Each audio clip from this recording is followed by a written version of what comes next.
Hi everyone, very welcome, and today we are going to discuss about the Hund's principle. देखिए अभी तक जो हम डिस्कस कर चुके हैं पाउली प्रिंसिपल के बारे में डिस्कस कर चुके हैं, अपना आबो प्रिंसिपल के बारे में बात कर चुके हैं। तो जो भी हमारे बेसिक केमिस्ट्री के जो हमारे प्रिंसिपल आते हैं ये कहीं ना कहीं हमारे इलेक्ट्रॉन के इर्द गिर्द घूमते हैं। भाई जब हम अपना केमिस्ट्री पढ़ना स्टार्ट करते हैं एटम के बारे में पढ़ते हैं, इलेक्ट्रॉन के बारे में पढ़ते हैं तो यहाँ जो हुंड प्रिंसिपल है वो हमें बताता है इलेक्ट्रॉन फिलिंग के बारे में। अब इलेक्ट्रॉन फिलिंग कहाँ करनी, भाई किसी चीज़ को कहीं भरना है तो कहाँ भरना है, जनरल क्वेश्चन है। So Hund principle talk about the electron filling in the orbital.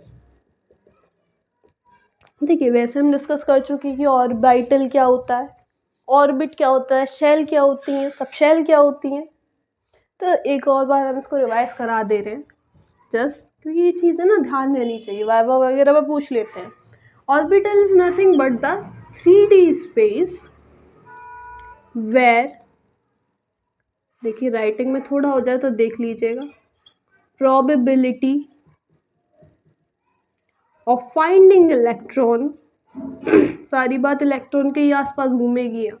Finding electron is maximum, वो जगह वो 3D स्पेस जहाँ इलेक्ट्रॉन के पाए जाने की प्रोबेबिलिटी सबसे ज़्यादा है वो होगा अपना orbital.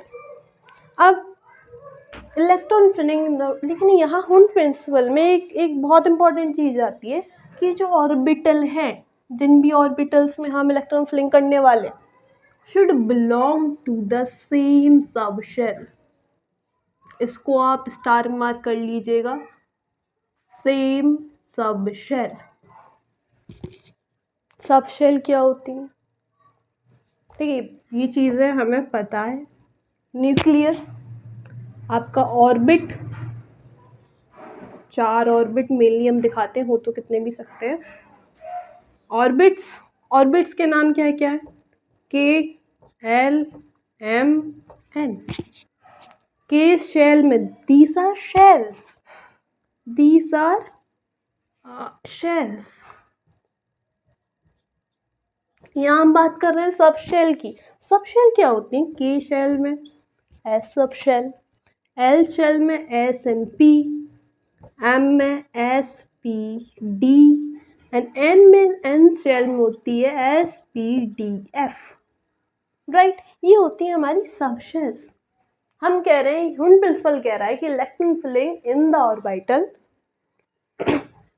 Those belong to the same sub shell. अगर डिफरेंट सब शेल के बारे में हम बात नहीं कर रहे कि एक ऑर्बिटल, ऑर्बिटल क्या कैसे रिप्रेजेंट कर रहे हैं हम, like this, these boxes are orbitals। अगर हम p सब शेल के ऑर्बिटल में भर रहे हैं, इलेक्ट्रॉन फिलिंग कर रहे हैं तो p सब शेल में ही करें, ऐसा नहीं। एक तो हमने p ले लिया, दूसरा हम भर रहे हैं d में, ये p सब शेल है, ये d सब शेल है। एक हमने p में भर लिया, दूसरा भर रहे हैं d में। हुंड प्रिंसिपल इसकी कोई बात नहीं करता। हुंड प्रिंसिपल एक ही सब शेल के ऑर्बिटल्स में इलेक्ट्रॉन फिलिंग कर रहा है। Orbital of same sub shell, एक ही सब शेल के डिफरेंट ऑर्बिटल जिनकी एनर्जी सेम होती है। ऑर्बिटल, किन ऑर्बिटल में इलेक्ट्रॉन फिलिंग के बारे में बात कर रहा है, orbital those have same energy levels, same energy कह लीजिए, एनर्जी लेवल कह लीजिए, energy levels. In same energy level वाले ऑर्बिटल्स को और क्या कहते हैं हम, डीजेनरेट, डीजेनरेट लेवल्स और energy levels. Degenerate energy levels या डीजेनरेट लेवल्स, इसको याद रखिएगा, आगे तक ये टर्म काम आती है। तो ये हमारी एक चीज़ तो क्लियर हो गई, हुंड प्रिंसिपल जो बात कर रहा है वो इलेक्ट्रॉन फिलिंग के बारे में बात कर रहा है। कहाँ फिलिंग करनी है, ऑर्बिटल में फिलिंग करनी है। अब ऑर्बिटल भी कैसे होने चाहिए, भाई सेम सब शेल के होने चाहिए, मतलब उनकी एनर्जी सेम होनी चाहिए। पी सब शेल का एक ऑर्बिटल जितनी एनर्जी रख रहा है उतनी दूसरा, उतना ही तीसरा। इन सेम एनर्जी लेवल्स को क्या कह रहे हैं हम? Degenerate energy levels.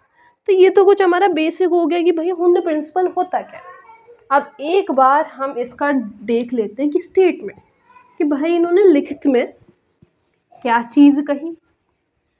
तो एक बार जस्ट हम उसे राइट डाउन कर लेंगे, क्योंकि कभी कभी क्वेश्चन में छोटी मोटी बात पूछ ली जाती है कि आपसे डायरेक्ट ना पूछे भाई, क्वेश्चन ना दे, आपसे स्टेटमेंट पूछ ले, नहीं पता होगा तो फंस जाएंगे। तो स्टेटमेंट लिख ले रहे हम। स्टेटमेंट क्या कह रहा है? हुंड प्रिंसिपल बात कर रहा है फिलिंग की, फिलिंग में पेयरिंग भी होगी, तो हम मेनली पेयरिंग के बारे में बात कर रहे हैं। तो it says that pairing of electron, pairing मतलब ये ना, पेयर किसी चीज का जोड़ा, pairing of electron in the orbital belonging to the, ये लाइन इंपॉर्टेंट है, same subshell, belonging to the same subshell, to the same subshell. Subshell माने तो पीडीएफ। यहाँ हम एस सबशेल की बात नहीं कर रहे, क्योंकि भाई एस सबशेल के पास एक ही ऑर्बिटल है, 2 ही इलेक्ट्रॉन भरने हैं, भर दो। यहाँ कौन सी फिलिंग है? एक क्लॉकवाइज, दूसरा एंटी क्लॉकवाइज। तो यहाँ मेनली पीडीएफ जिनके पास एक से ज़्यादा ऑर्बिटल, हम उनकी बात कर रहे हैं कि उसमें कैसे इलेक्ट्रॉन फिल होंगे। So pairing of electron in the orbital belonging to the same subshell does not take place, ऐसा तो हो ही नहीं सकता, कहते हैं ना, ऐसा तो हो ही नहीं सकता, does not take place until each orbital has got one electron, यहीं तक है। मतलब हमारे कहने का मतलब क्या है? ले लीजिए पी सबशेल, ले लीजिए पी सबशेल में कितने ऑर्बिटल? मैम 3 है, 3 ऑर्बिटल है, 1 2 3। अब मैंने आपको दे दिया भरिए, P2 भरिए। कैसे भरेंगे?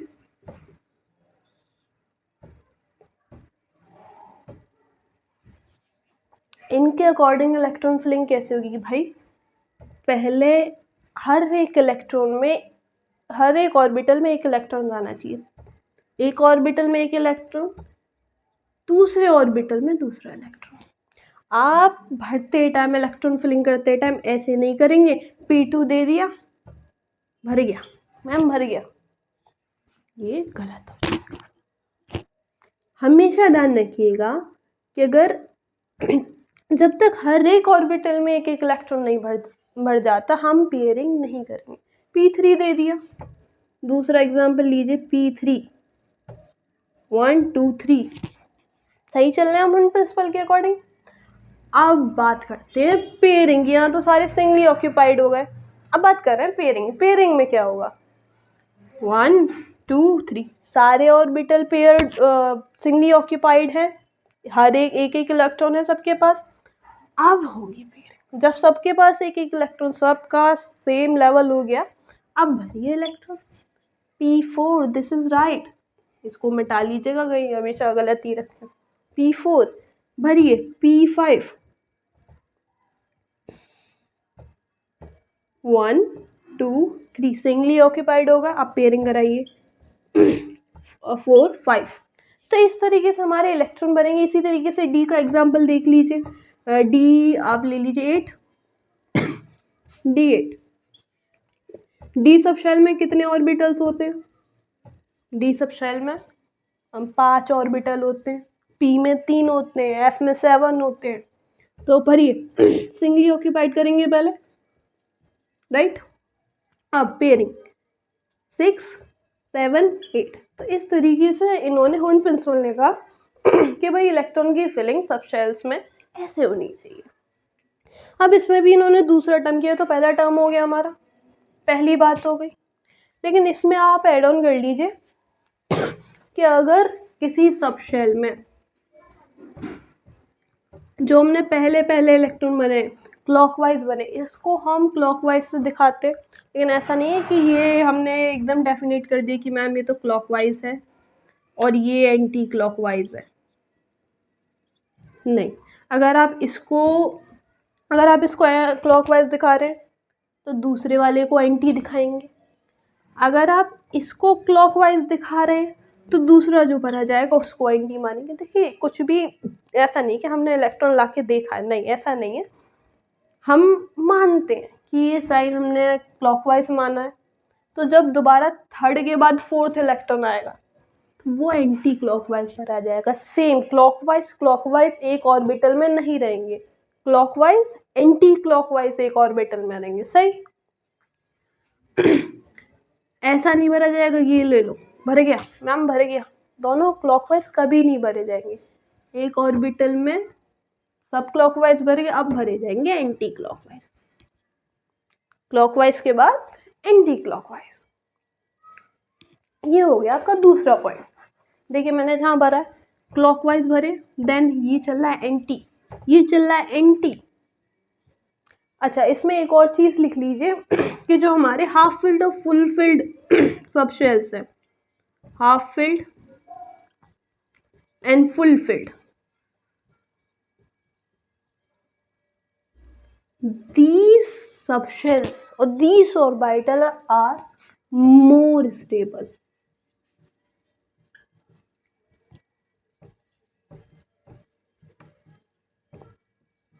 एक एग्जाम्पल से देख लेते हैं जैसे कि सूरज चांद नहीं, जैसे कि आप यहाँ लीजिए P3 P4 P6, इसकी फिलिंग करिए।